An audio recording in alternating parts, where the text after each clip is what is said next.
Okay, we're back. We got our ponies gathered up and I just came back out and got on her again. We're jogging around. I think that would be a fly, making her toss her nose. Ooh. Great time for me to check in and put her in a bind. Ooh, bring her around here and show her. One good thing about having a human friend is I can help you scratch your nose if you got a fly. Good. And back to work. Good. Thank you.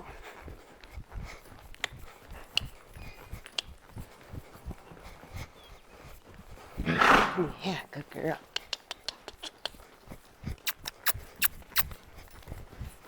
And I just keep kind of interrupting her fading down to that gate. I really don't want her just to get stuck at the gate, so I'm just kind of adding some pressure over here on the gate side. Good. Good. And sometimes steering a little bit down here, just remembering she doesn't know a whole lot about steering. There. Bumping with my right leg, starting to teach her a little bit about leg pressure. Good.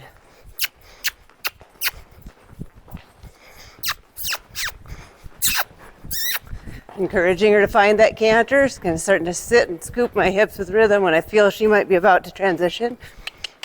Adding that sound. Good girl. Really good. Looking where I want to go, guiding her with a little outside rein, just letting her go forward.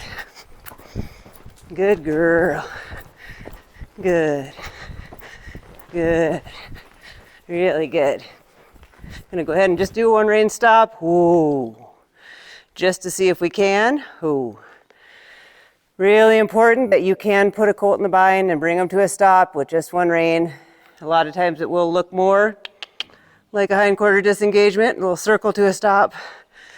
But most horses can and will run through 2 reins worth of pressure if they are panicked. You need to be able to take a hold of them with one hand or one rein, bend them, disengage the hindquarter and redirect all that energy until their mind comes back to you. And it's something we practice because just like that, it is a little bit gymnastic and they might stick a toe and stumble. So we practice. We practice doing it with the person on your back and all the weight to manage. And we practice doing it in a safe environment when we don't need our emergency stop. So that if we ever do, we know it's solid. Good. I'm just going to ask her to find a little more forward movement, move away from that gate. When I feel like she's actually moving nicely, we'll pick a spot to quit. I'm actually going to ask her to trot since she ended up pointing back at the gate. Good. Good. I'm just looking where I want to go. Good. There. Bring her down to a walk. I like that. Still trying to fade to the gate, but ooh, much better. Ooh. And there, I let her find her way to a straight stop. We start teaching them to stop with 2 reins. We want to kind of teach that word first and help them balance to a stop, not just take a hold of their face. And of course, the more they start to know, the more we can close both hands and take 2 reins worth of pressure. But especially when they're learning, we need to teach them what that means and start to build that cue slowly. And hopefully we don't need a whole lot of pressure most of the time to get them stopped. All right, well, I'm tickled with her. I'm going to put her away and head off to vacation. Tessa will work with her and ride her the rest of the week, and you guys can stay in touch. All right, thanks. Bye.